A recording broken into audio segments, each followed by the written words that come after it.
everybody, welcome back to the I'll Do Cycling podcast. Today we're going to be talking about my favourite race. It's Milan Sanremo. If you didn't know, it's my favourite race. It's a bit unorthodox, a bit weird. Other people would say Flanders, Roubaix, the Tour de France, but no. I like Milan Sanremo. I'm not quite sure why, but I just like the crescendo. You know, it's probably the most exciting 10 kilometres of bike racing you're ever going to see. And I think that it's an underappreciated monument. So we're going to be talking about it today and who I think is going to win. Today we are not joined by Cam. He is preoccupied with work, so he's not here. So it's just going to be me today. Back to the way it was at the very start. So if you're listening to this on the podcast, welcome back, and yeah, just consider I don't even think just subscribe subscribe if you're on the podcast, because you know you're going to want to listen to more of this, obviously. And the same applies to YouTube, because you know we're actually getting some decent views on YouTube, which I'm really surprised by, so thank you. And hopefully you just subscribe, maybe like the video, because we do lots of previews, lots of fantasy cycling kind of stuff, and basically the goal is that if we hit 1,000 subscribers, then we can live stream on YouTube, and I want to live stream the Tour de France this year. So if you can help us get to 1,000 subscribers, I'd be really thankful, because quite frankly my dream is to be a cycling commentator, and the best way for me to do that is to do a live stream, but I can't do that until I hit 1,000 subscribers. So please help us out, please subscribe, please like, and let's just get into this. So Milan Sanremo, of course, well known for being around the 300 kilometre mark, and pretty much nothing happens until the last 30 kilometres, where you hit the Ciampessa, and then you'll hit the Poggio after that, before they run into the Via Roma in Sanremo. Previous winners, Wout van Aert last year, out sprinting Alaphilippe to the line. 2019, Alaphilippe won from a group of about 10. That was quite a big group from recent history. 2018, Nibali won with a solo attack. And 2017, which was my favourite edition of all time, my favourite race of all time, won by my favourite rider, Michał Kwiatkowski. 2017, that was the best bike race, in my opinion, ever. And I have watched it multiple times. So 2021, a new edition. Who's going to win? We all know what the parcours is like. A cheeky look of the weather earlier indicated a tailwind for pretty much the whole day. But if you're looking at this on YouTube, I'll try remember to put up a map of the Poggio at the end, which is where the attacks pretty much go every time, and it's a battle between the attackers holding off a gap on the sprinters behind, essentially. That's pretty much what it comes down to. And what I've noticed is that there is after the first initial bends, there's a section which heads kind of north-west, but the wind comes from the north-east, meaning it's a crosswind. And that, in my opinion, means that the sprinters stand very little chance, because let's face it, there's going to be a certain few people who are going to mention in a second who are going to attack up said section into a crosswind, and they are going to put everybody in the gutter, and quite frankly very few people are going to be able to hang on. So yeah, a crosswind on the section which usually draws out a lot of the attacks that we've seen from multiple years. You know, we saw it from Sagan in 2017, we saw it from Nibali in 2018, we saw it from, I can't remember who attacked in 2019, it must have been Alaphilippe or Sagan or something like that in 2019, and then of course in 2020 we saw Alaphilippe attacking, so he seems to be the instigator of all the attacks most of the time. But yeah, the crosswind is just going to make it awfully difficult for anybody to follow the move, because it's just going to be other side of a road, and it's just going to be whoever's the strongest hangs on. If you let go of a wheel, then that is going to ruin not only your chances but everybody else's chances behind you. So let's just go into who's who's here, who's going to win. And I think I'll not waste your time. Let's talk about the big three riders who are here. Wout van Aert, Mathieu van der Poel, and Julian Alaphilippe. All stage winners from the very recent Tirreno Adriatico.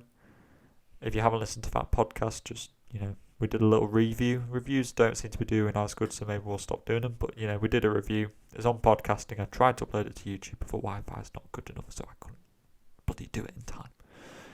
Wout van Aert, Van der Poel, Alaphilippe. All look super good at Tirreno. All won a stage. Wout did really well on GC. Mathieu van der Poel did a nice long attack. Alaphilippe was arguably perhaps the worst of the three, if you could even say that. Let's face it, all of the eyes are on these three, and you could pick either one of them to win, really. And I think it's going to be really hard for anybody to beat them. I looked down the rest of the list of the riders who are here, and God, there are some really, really good names here. You have Van Avermaets, Colbrellis, Demars, Betiols, Sargans, Kwiatkowski, Jorgensen, Matthews, Craig Anderson, Nizzolo, Ballerini, Christoph. But just nobody's up to these guys at the moment. Nobody can take them. That's just the way it is. If you've just got the legs and you've got the legs, and if Van der Poel attacks, very few are going to be able to follow. And in my eyes, the only people who could would be a Wout van Aert or an Alaphilippe. Who's going to attack first? In history, it dictates that Alaphilippe will more than likely attack after the first few kilometres of a Poggio, usually with about 2 to 1.5 kilometres left. They then rail the descent, which doesn't really increase or decrease the time gap overly much. Depends who's at the front of each group, really. If Alaphilippe's at the front of the first group, or Van Aert or something, then the gap goes out to the sprinters behind, and then it's just a 2k flat to the line from the bottom of the Poggio to the Via Roma, and then it's just a bit of cat and mouse. Who's it going to come back? Is it not? And that's why this race is so great. Who do I think is going to win out of Wout van Aert, Van der Poel and Alaphilippe? I'm not really too sure. I think my heart is saying Van der Poel, just because of his panache and his he seems to very much go off feel. Wout seems a bit more calculated. Alaphilippe is a bit more like Alaphilippe as well, Van der Poel as well. But the thing is about Alaphilippe, I don't see him beating Van der Poel or Wout van Aert in a sprint. We saw that last year. Alaphilippe didn't beat Wout in a sprint despite sitting on in the last kilometre and a bit. Van der Poel, of course, we saw beat Wout van Aert in a sprint at the end of Flanders last year. Van der Poel did seem to not do particularly well in the cold the other day, but the weather forecast looks like 15 degrees Celsius and sunny, so that won't be much of a problem. In my eyes, I see this person being between Van der Poel and Van Aert, which I know is not a hot take at all. That is just so dull. But if I had to put a name on it, I think I'm going to go with Van der Poel. Sorry, Wout. I do think that he looked so good at Tirreno. He really did, but there's something about Van der Poel's snap. He's just, he's awfully difficult to beat, and he's an awfully difficult man to bet against. So I'm going to go with Team Van der Poel. Maybe that's the thing. Are you in Team Van der Poel or Team Wout? That's pretty much the difference right now. I'm not going to end the preview right there, despite what you may think. I generally think that this is about the time when people will start clicking off the YouTube videos. So if you are, then see you later. Come back next time for Catalonia. But I want to go through some other names as well, because I realised that it's kind of rude to just say, all these other riders, they're just not good. What's the point in them even showing up? We may as well just have 2 riders at the start, and that's it. So let's go through some other teams here. We'll start at the top. So we got AG2R Citroën, Greg van Avermaet, Oliver Naesen, and Andrea van Dram. All fantastic riders. Ollie Naesen, of course, came second here in 2019.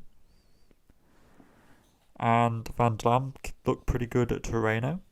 So did Van Avermaet. I like this team. And I like the riders here. But how do you make the difference when pretty much the final showdown is always on the Poggio. The Cipressa makes really no difference, to be honest with you. Yes, you could send somebody attacking early. We saw that with Daniel Oss last year before. That was just by accident, by the way. And, well, it just gets brought back, it all gets brought back together for Poggio, and attack goes on the Poggio, and then you see if a sprinter's going to bring it back. It's the easiest race to finish and the hardest race to win. That's been said a lot. So yeah, what would you do with AG2R? You got 3 fantastic riders there. You got Van Avermaet, who's just still good. Van der Lam's kind of the up and coming guy, and Nason's just very solid all round. But they're just how do you pit them guys against Van der Poel and Van Aert? I don't know. Colbrelli looks a little bit off it, to be honest with you. Mohoric came top 5 here a couple of years ago. His descending helps him out, but again, hasn't been looking great recently, so I'm not sure how much of a chance I can give him. Aran Baru finished, I think it was 5th here last time round.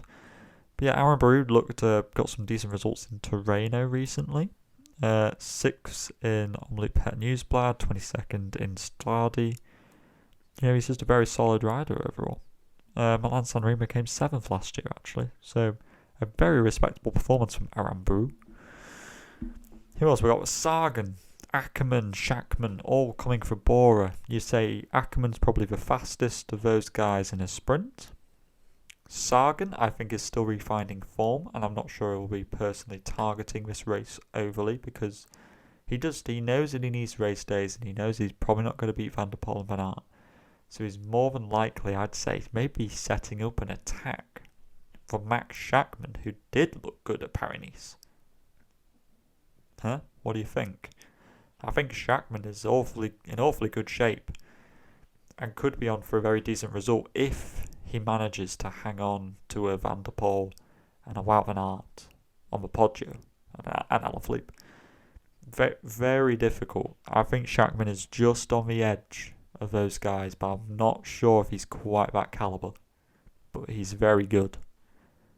Speaking of people who did well at Paris-Nice, Christophe Laporte. I know that Viviani is here. I think Viviani will get dropped. But Christophe Laporte was climbing really well on stage 8 of Paris-Nice, and he came 2nd behind Magnus Cort Nielsen in a group that contained mainly climbers and sprinters who were very good at climbing, such as himself. Of course, he won that uphill sprint in Étoile de Passage earlier this year. I'd rate Laporte's chances of getting a top 10 in this race, personally.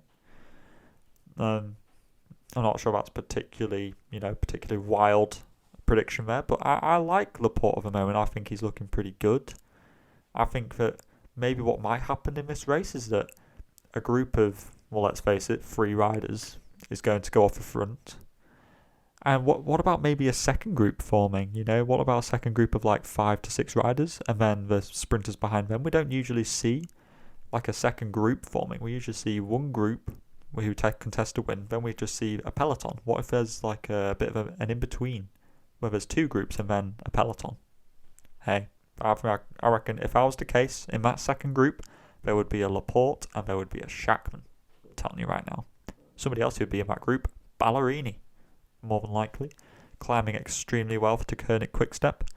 Also, I know they have Sam Bennett here, and I know he was looking good at Paris-Nice, right? He won 2 stages, and he was on that breakaway stage on stage 7, I think. And yeah, he was climbing well and found me over, but I know it's a tailwind, and then it's a crosswind, and it's about climbing, and he just doesn't have it in comparison to Ballerini, who does. Ballerini could certainly do a good result here. And De Koenig could pull a strategy of Alaphilippe attacking, drawing out Van Aert and Van der Poel. Alaphilippe sits on the back, and then they try and get the likes of Asgreen, Stibar and Lampard to try and bring it back on the Via Roma for Ballerini in a sprint. And let's face it, I reckon Ballerini could probably take the likes of Adamar and Aran Baru, heck, maybe even an Ackermann on his day. Definitely a Michael Matthews and an Izzolo. He could take these guys, I'm telling you. That's what I think De Koenig should do.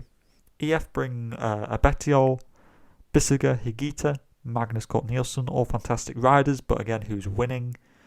Higita, yes, fantastic little rocket that he is, but he just doesn't have the pure watts. He's got brilliant watts per kilo, but the Poggio isn't all about watts per kilo. It's quite a shallow climb.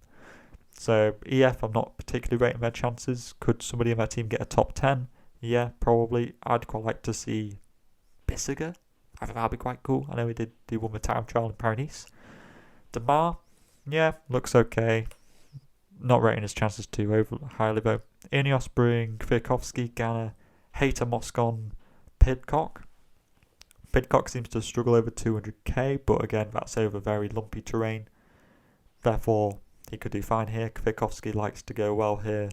Ganna with a long-range attack, maybe. Hayter will probably be setting up and working for others. And Moscon crashed, so therefore his form is probably a bit unknown. Jules, of course, is driving for 5. Go on, Phil. Rooting for you. Ewan, again, same situation as Bennett. Probably not going to make it. Jorgensen from Movistar, liking his chances. Get a top 10. Come on, Jorgensen.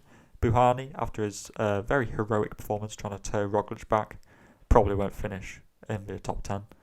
Craig Anderson is who DSM are working for. I like Craig Anderson. He got me a lot of points in Vela Games last year, but he's the main man for DSM.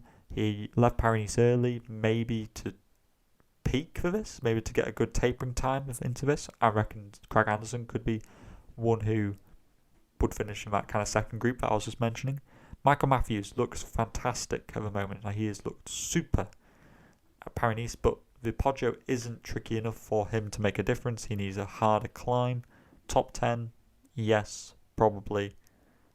I'd expect so. I'd expect Michael Matthews to be an absolute certain top 10. Nizzolo, maybe, could finish in the top 10. Out of all the sprinters, he is a better climber. Trek, I'd honestly say that their best bet is... I know they've got Nibali hit, but Stuyven has got to be their best bet. And maybe a sneaky performance from Quinn Simmons, perhaps finishing in a top 10 position on a monument.